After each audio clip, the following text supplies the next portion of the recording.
మీ ఇద్దరికి ఒక శుభవార్త తెచ్చానమ్మా. ఏంటి మావయ్య? నీకు ఒక సంబంధం కుదిరింది. రేపు శుక్రవారం నాడే పెళ్లి చూపులకు వస్తున్నాను. నా పెళ్లికి ఇప్పుడేం తొందర మావయ్య? శాంతి, నువ్వు నా మాట కాదంటావా తల్లి?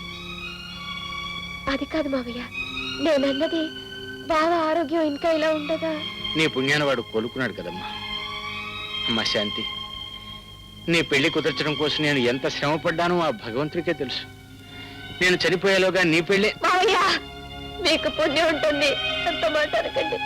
చూడమ్మా, చూడు, నువ్వైనా నా ఈ ఒక్క కోరిక మన్నించు. ఈ వయసులో నాకు కాస్త మనశ్శాంతి కలిగించు. నా మాట కాదనకు తల్లి, కాదనకు.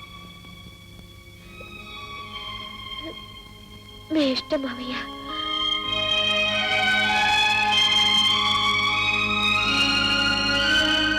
చూసావరా రే, చూసావరా అది ఎంత బాధపడుతూ వెళ్ళిందో.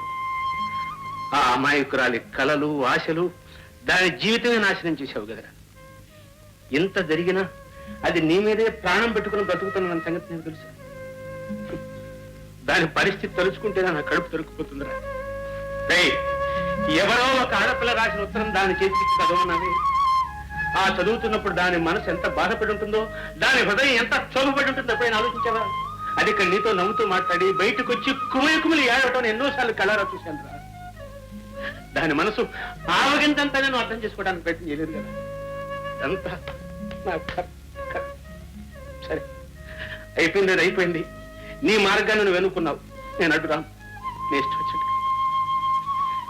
మాటల్లో పడి రసం ఏమిటో మర్చిపోయింది. తీసుకో, తీసుకో.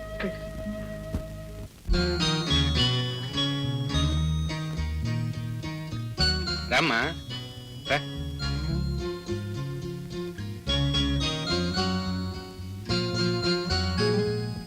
అందరికీ నమస్కారం చేయమ్మా. దీర్ఘ సుమంగిలిగా నూరేళ్లు వర్ధిల్లు తల్లి. అమ్మాయికి వేణొచ్చన్నారు? అవునమ్మా, వీణ బాగా వాయించడమే కాదు, చక్కగా పాడుతుంది కూడా. సంగీతం అంటే నాకు చాలా ఇష్టం. అమ్మా, వీణ తీసుకురా. తీగల శృతిలో లేవు మావయ్య. పర్వాలేదమ్మా, ఇక్కడ సంగీత విద్వాంసులు ఎవరూ లేరు. ధైర్యంగా పడమ్మా. వెళ్ళమ్మా, తీసుకురా.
ఏమైంది బావా?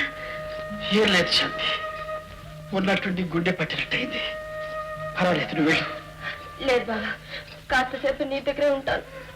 నువ్వు వెళ్ళు శాంతి, నాకేం పర్వాలేదు, వెళ్ళు. శాంతి, వెళ్ళబట్టుంటే వాడు నీ కోసం వెయిట్ చేస్తారు, వెళ్ళు.